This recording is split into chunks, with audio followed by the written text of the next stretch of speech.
بسم اللہ الرحمن الرحیم ان تحرص علی ہداہم فإن اللہ لا یہدی من یضل وما له من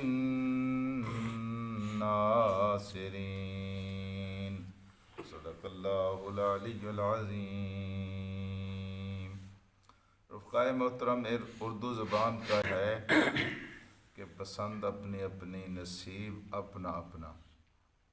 اس کائنات کے اندر ہر انسان کی پسند اپنی ہے، اور اسی طرح اس کائنات کے اندر ہر انسان کا مقصود بھی اپنا اپنا ہے۔ کچھ لوگوں کے شوق ہوتے ہیں دولت کے، رات دن ان کے سر کے اوپر دولت سوار رہتی ہے، چاہے جائز ہو، ناجائز ہو، حلال ہو، حرام ہو، ان کا مطمع نظر دولت کا اکٹھا کرنا ہوتا ہے، اور اسی کے لیے جیتے ہیں، اسی کے لیے وہ مرتے ہیں۔ کچھ لوگوں کے پیش نظر اور ان کا شوق کیا ہوتا ہے؟ اقتدار ہوتا ہے۔ اس اقتدار کے لیے وہ اپنا آرام حرام کر دیتے ہیں، وہ اپنے سارے وسائل جھونک دیتے ہیں۔ کچھ لوگوں کا شوق عورت ہوتی ہے، بڑے بڑے اچھے خاندانوں کے چشم و چراغ ہم نے رسوا ہوتے ہوئے دیکھے ہیں، ایک شوق ذہن کے اوپر چڑھ جاتا ہے۔ تو میرے عزیز دوستو، اللہ کے رسول کا بھی ایک شوق تھا، اور یہ شوق کوئی عام شوق نہیں تھا، بلکہ یہ حد کو کراس کرتا ہوا شوق تھا۔ ایک شوق ہوتا ہے حد کے اندر ہوتا ہے، ایک شوق حد کو کراس کر جاتا ہے۔ عربی زبان میں جب کوئی شوق حد کو کراس کر جائے تو اس شوق کو شوق نہیں کہتے، اس شوق کو حرص کہتے ہیں۔ ہماری زبان میں بھی حرص کا لفظ استعمال ہوتا ہے، لیکن ہم تو حریص اس کو کہتے ہیں جو لالچی ہو، جو بخیل ہو، لیکن عربی زبان میں حریص اس کو کہتے ہیں جو حد سے زیادہ شوق رکھنے والا۔ تو یہاں آج اللہ پاک نے فرمایا ان تحرص علی ہداہم، اے محمد مصطفیٰ صلی اللہ علیہ وسلم، اگرچہ آپ کو حرص ہے، حرص سے کیا مراد ہے؟ آپ کو حد سے زیادہ شوق ہے ان ہداہم کہ یہ لوگ ایمان لے آئے۔ جی، آپ کو شوق ہے اور حد سے بڑھ کر شوق ہے، آپ کی خواہش ہے اور حد سے بڑھ کر خواہش ہے، آپ کی کوشش ہے اور حد سے بڑھ کر کوشش ہے کہ آپ ان لوگوں کو مومن دیکھیں۔ یہ آپ کی خواہش تھی، اور اس خواہش نے آپ کی راتوں کی نیندیں اور دن کا آرام بالکل حرام کر دیا تھا۔ یہ آپ کی خواہش تھی، لیکن اللہ تعالیٰ نے یہاں اپنا ایک کلیدی اصول، ایک پالیسی بیان دیا ہے کہ اے محمد مصطفیٰ صلی اللہ علیہ وسلم، بے شک آپ کو شوق رکھتے ہوں، لیکن ہدایت و ضلالت کا مسئلہ جو ہے وہ میرے ہاتھ میں ہے۔ میں جس کو چاہوں گا ہدایت دوں گا، اور جس کو چاہوں گا ہدایت سے محروم کر دوں گا۔ اس میں تم آپ کا کوئی اختیار نہیں۔ انک لا تہدی من تشاء، آپ اس کو ہدایت نہیں دے سکتے جس کو آپ چاہتے ہیں، بلکہ اللہ اس کو ہدایت دے گا جس کو اللہ چاہتا ہے، اللہ کے ہاتھ میں۔ اس سلسلے میں ہمیں سب سے زیادہ نمایاں جب اس موضوع کو چھیڑتے ہیں تو ہمیں حضرت ابو طالب کی وفات کا وقت یاد آتا ہے۔ یہ اسلام کے محسن ہیں اور محمد مصطفیٰ صلی اللہ علیہ وسلم کے محسن ہیں۔ انہوں نے حمایت کے لیے حق ادا کر دی، وفاؤں کے حق ادا کر دی، اور جب تک یہ زندہ رہے لوگوں کو طاقت اور جرأت نہیں ہوئی کہ محمد رسول اللہ پر ہاتھ اٹھا سکے۔ لیکن جو ہی ان کا انتقال ہوا تو ہم دیکھتے ہیں کہ سارے لوگ دلیر ہو گئے اور بہادر ہو گئے، اور سب نے سختیاں کی ہیں۔ جی، جب ان کا انتقال ہوا تو حضور اکرم صلی اللہ علیہ وسلم ان کے پاس بیٹھے ہوئے تھے، لیکن ابو جہل بھی ان کے پاس بیٹھے ہوئے تھے، ایک اور سردار بھی ان کے پاس بیٹھا ہوا تھا، کیونکہ نزع کا وقت تھا، ایک سردار جا رہا تھا۔ تو اللہ کے رسول صلی اللہ علیہ وسلم بار بار کہتے تھے کہ چچا آپ کلمہ پڑھ لیں، تاکہ اس کلمے کی بنیاد پر قیامت کے دن میں آپ کے حق میں گواہی دے سکوں۔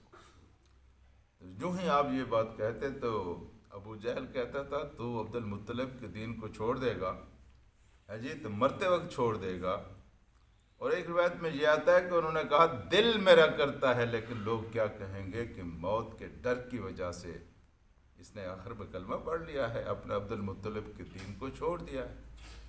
چنانچہ انہوں نے کلمہ نہیں پڑھا، خواہش تھی اللہ کے رسول کی، حد سے زیادہ خواہش تھی، لیکن وہ کلمہ نہ پڑھ سکے۔ مسلم شریف کی حدیث ہے کہ قیامت کے دن جہنم میں سب سے ہلکا عذاب کس کو دیا جائے گا؟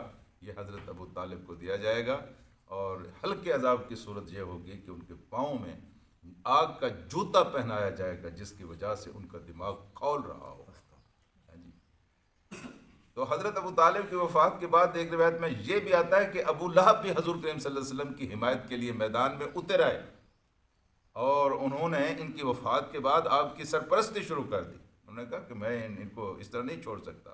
ایک روایت میں آتا ہے کافر نے جب اللہ کے رسول کو گالی دی تو ابو لہب بھڑک اٹھا اور اس نے کہا خبردار، تم نے حضور کریم صلی اللہ علیہ وسلم کے بارے میں کوئی گستاخی۔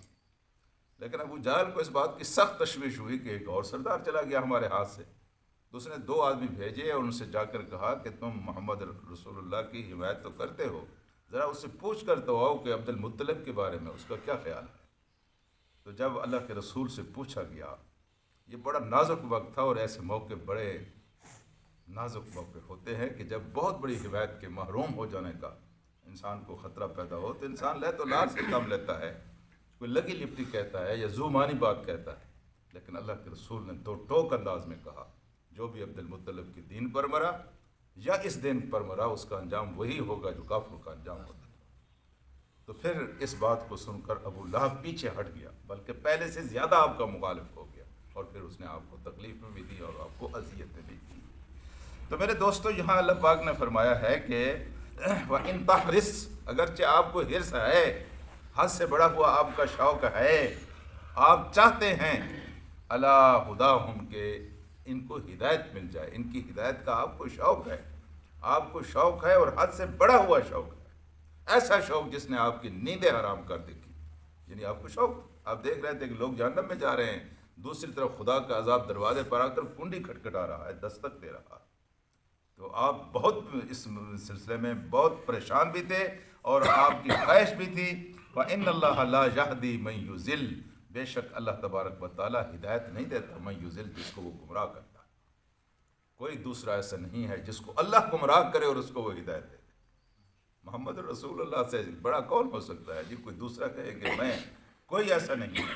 دیکھیے قرآن میں لکھا ہوا ہے ان اللہ، کوئی شک نہ کرے کہ اللہ تعالیٰ کیا کرتا ہے، ان اللہ لا یہدی، ہدایت نہیں دیتا، من یضل، جس کو وہ گمراہ کرنا چاہتا ہے اس کو ہدایت وہ نہیں دیتا، وما لہم من ناصرین، اور ایسے بے نصیبوں کا پھر کوئی مدد کرنے والا نہیں ہوتا، کوئی بھی ان کے کام آنے والا نہیں ہوتا۔ کسی کی زبان، کسی کی کوشش، کسی کی محنت ان کے اوپر اثر نہیں کرتی، اور بالآخر اس دنیا سے بے ایمان ہو کر وہ مرتے ہیں اور جہنم میں جا کر جلتے ہیں۔ یہ اللہ تعالیٰ کا بالکل ایک پالیسی بیان ہے جی، تو اس میں کوئی لچک نہیں ہے۔ یہاں سے جو ہمیں پیغام ملتا ہے وہ یہ ملتا ہے کہ یہ جو نماز پڑھنے کی صبح صبح آپ کو توفیق ملی ہے، یا کوئی نیکی کا کام کرنے کا آپ کو اللہ تعالیٰ موقع دیتا ہے، اس پہ کبھی بھی انسان یہ نہ سمجھے کہ میرا اپنا کمال ہے، یہ اللہ کی مہربانی ہے، یہ اللہ کا احسان ہے۔ یہ دیکھیں کتنا بڑا محلہ ہے، سارے لوگ سوئے ہوئے ہیں، یہ 10-15 لوگوں کو اللہ نے توفیق دی ہے اٹھیں اور اللہ کی نماز پڑھیں۔ ہاں جی، یہ کیا ہے؟ یہ خدا کا احسان ہے کہ آپ کو اس نے اٹھنے کی توفیق دی ہے۔ تو میرے دوستو، ہر نیکی اللہ کے حکم سے ہوتی ہے، اور جس کو اللہ نیکی کی توفیق اور حکم عطا کرے وہ خوش نصیب آدمی ہوتا ہے۔ اللہم صلی علی سیدنا